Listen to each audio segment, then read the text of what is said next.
सभी को सादर नमस्ते। मेरे आदरणीय महानुभाव, मातृशक्ति, सम्मानित साथियों एवं मेरे प्रिय बच्चों, आज मैं आपके समक्ष जो है यजुर्वेद के जो द्वितीय अध्याय है उसके 26वें अध्याय से जो हमारे यजुर्वेद के मंत्र है उनका सार आपके सामने प्रस्तुत करना चाहता हूँ। जैसे अंतरिक्ष वायु का अधिष्ठान है, अंतरिक्ष हृदय है और वायु उसमें निरंतर संचार करने वाले प्राण है। इनके ठीक होने से मेरा मन पूर्ण स्वस्थ हो।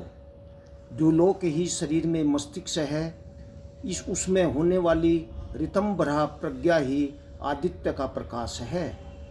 अपाह मतलब जल, शरीर में वीर्य के समान है। जलों का अधिष्ठात्र वरुण शरीर में द्वेष आदि का वारक है। वीर्य के अभाव में वरुण नहीं बना जाता, निर्वीर्य पुरुष चिड़चिड़ा व झगड़ालू हो जाता है। अग्निहोत्र में सर्वोत्तम घृत तथा औषध द्रव्यों को ही डालने का विधान करो। ये पदार्थ ही सूक्ष्म गणों में विभक्त होकर सारे वायुमंडल में फैलेंगे और तुम्हें पूर्णतया निरोग करने वाले होंगे। ठीक ऋतु में वर्षा होगी, पौष्टिक अन्न की उत्पत्ति होगी और यह अन्न वृद्धि तुम्हारी संपत्ति वृद्धि का कारण बनेगी। प्रजा की रक्षा के लिए यज्ञ ही महान साधन है। प्रभु ने प्रजाओं को यज्ञ के साथ ही उत्पन्न किया और कहा कि इसी से तुम फूलो फलोगे। यह तुम्हारी इष्ट कामनाओं को पूर्ण करेगा। अकेला खाने वाला व्यक्ति शुद्ध पाप को ही खाता है। सदा बांटकर ही खाएं। जितना जितना हमारा जीवन यज्ञ होता है उतना उतना हमारी संतान भी वीर बनते हैं। सामान्यतया इंद्रियों की वृत्ति बहिर्मुखी होती है और यह बाहर भटकना मानव जीवन को भोग प्रवण बना देती है। अतः हम अंतर्मुखी वृत्ति वाले बने, अर्थात चंचल मन को भटकने से रोकने के लिए यत्नशील हो। 27वां अध्याय। प्रतिमास प्रति ऋतु व प्रति वर्ष तुझे आगे बढ़ा हुआ ही देखूं तो उन्नत और उन्नतर होता चले। ज्ञानी पुरुष तथा यशस्वी व्यक्ति ही तेरे हो, अर्थात ऐसे लोगों का ही तेरे यहाँ आना जाना हो। इनसे भिन्न अर्थात उज्जड़ बदमाश लोग तेरे न हो, तेरा घर उन लोगों का अड्डा न बन जाए।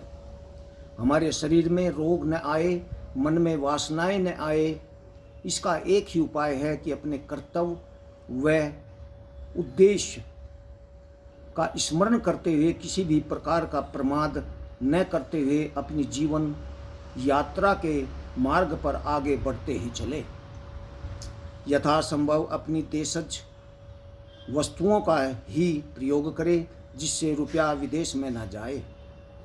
जब हमारा जीवन सदाचार संपन्न होता है तब हमें धन प्राप्त होता है और वह धन वीर संतानों से युक्त होता है।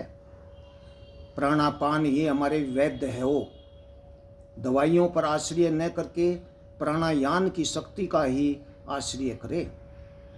प्रकृति उत्कृष्ट है, जीव उत्कृष्टतर है और परमात्मा उत्कृष्टतम है।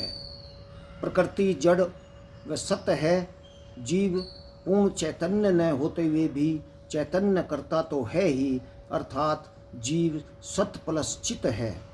परमात्मा सत प्लस चित प्लस आनंद है। शरीर में अग्निदेव वाणी के रूप में रहता है, सूर्यदेव चक्षु के रूप में। जिह्वा का संयम रोगों से बचाए और वाणी का संयम हमें झगड़ों से बचाए। थोड़ा खाए थोड़ा बोले। 28वां अध्याय है। भारती मस्तिष्क को उज्जवल करती है तो सरस्वती वाणी को दीप्त करती है और ईड़ा मतलब श्रद्धा हृदय को जगमगा देती है। 29वां अध्याय। ज्ञानी भक्त ही प्रभु को आत्मतुल्य प्रिय है। विद्वान अतिथियों का सत्कार करने वाला बन, देवों के संपर्क से ही सत्कर्म बने रहते हैं।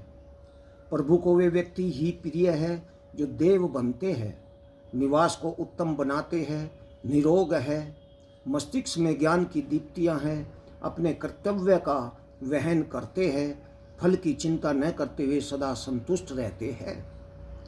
प्रकृति, जीव व परमात्मा का उच्च ज्ञान प्राप्त करने वाले आदित्य है। प्रकृति व जीव का विशेष रूप से ज्ञान प्राप्त करने वाले रुद्र है। केवल प्रकृति का ज्ञान प्राप्त करने वाले वसु है। ऋग्वेद के द्वारा मैं प्रकृति का विज्ञान प्राप्त करूं, यजुर्वेद के द्वारा मैं जीवन के कर्तव्यों का ज्ञान प्राप्त करूं, सामवेद के द्वारा मैं उपास्य प्रभु से परिचित होने का प्रयत्न करूं। वीर पुरुषों का चित्रण उदर पीठ से लगा हुआ हो, मस्तिष्क मजबूत हो, पांव प्रबल पर पेट पतला हो।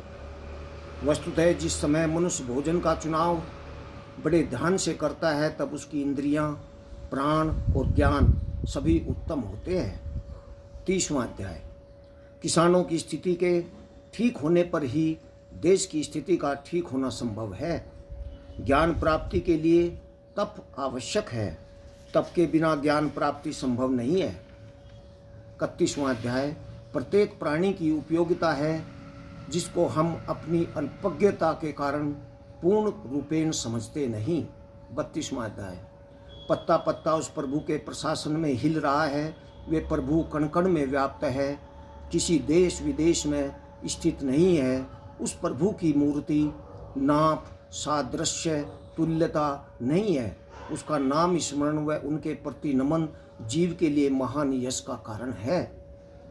ऋग्वेद में सब विज्ञानों का अध्ययन करके, यजुर्वेद के अनुसार सब यज्ञों का अनुष्ठान करके, सामवेद से उपासना करके जब मनुष्य अपने अंदर देखता है तभी ब्रह्म का दर्शन करता है। भ्रमण में मनुष्य का दृष्टिकोण व्यापक बनता है, ज्ञान बढ़ता है, मनुष्य कूप मंडूक नहीं बना रहता। सारी उन्नति बुद्धि पर ही निर्भर है। यह बुद्धि मेधा है, मेरी धारण करने वाली। 33वां अध्याय। ग्रस्त होते हुए संयमी होना सर्व महान साधता है। स्वार्थ त्याग से दुर्गुणों का त्याग होता है। हम अपनी मैं को विस्तृत करके विश्व रूप बने और परिणामतः अमर हो जाए। त्याग का भाव हमारे हृदयों को निष्कलंक बनाए।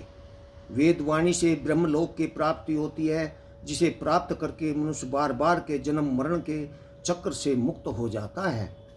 मनुष्य गरीब हुआ तो नमक तेल ईंधन की चिंता में, धनी हुआ तो रुपये पैसे की चिंता में जीवन को बिता देता है। मैं कौन हूँ, कहाँ से आया हूँ, इन प्रश्नों के सोचने का समय ही नहीं मिलता। ईर्ष्यालु पुरुष का मन मृत होता है, क्रोध में बुद्धि अलसा जाती है। माता उदार हृदय वाली हो, संकुचित हृदय वाली होने पर बच्चे भी संकुचित हृदय वाले होंगे। माता स्वस्थ हो, पवित्र मन वाली हो, ज्ञान दीप्ति वाली हो, वह बालक के कान में सदा वेदो असी, तू ज्ञानी है, तू शरीर को पत्थर जैसा मजबूत बना, मन की वासनाओं के लिए कुल्हाड़े के समान बन और अविच्छिन्न ज्ञान की ज्योति वाले हो।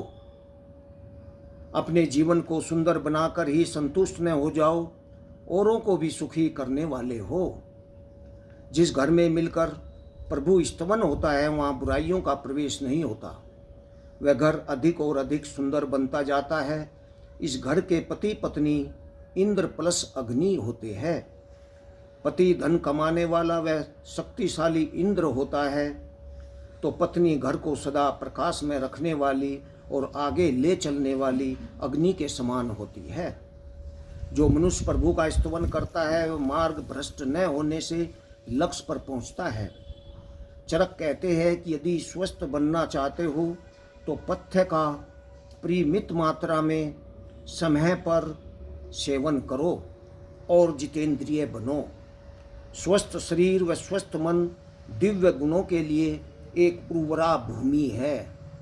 जो काफ़ी व्यक्ति प्राण साधना करता है उसका शरीर भी स्वस्थ रहता है और मन भी निर्मल बना रहता है। प्राण साधना से हर अंग को जीवित किया जा सकता है। एक गहरा श्वास लेकर सारे शरीर में प्राण को पहुंचाने का प्रयत्न करें। अपान के समय उसे पूरे रूप से बाहर फेंके। वस्तुतः पूरक व रेचक तो अनुपातिक रूप से ही चलते हैं। जितना रेचक ठीक होगा उतना ही पूरक भी ठीक हो जाएगा। धन्यवाद।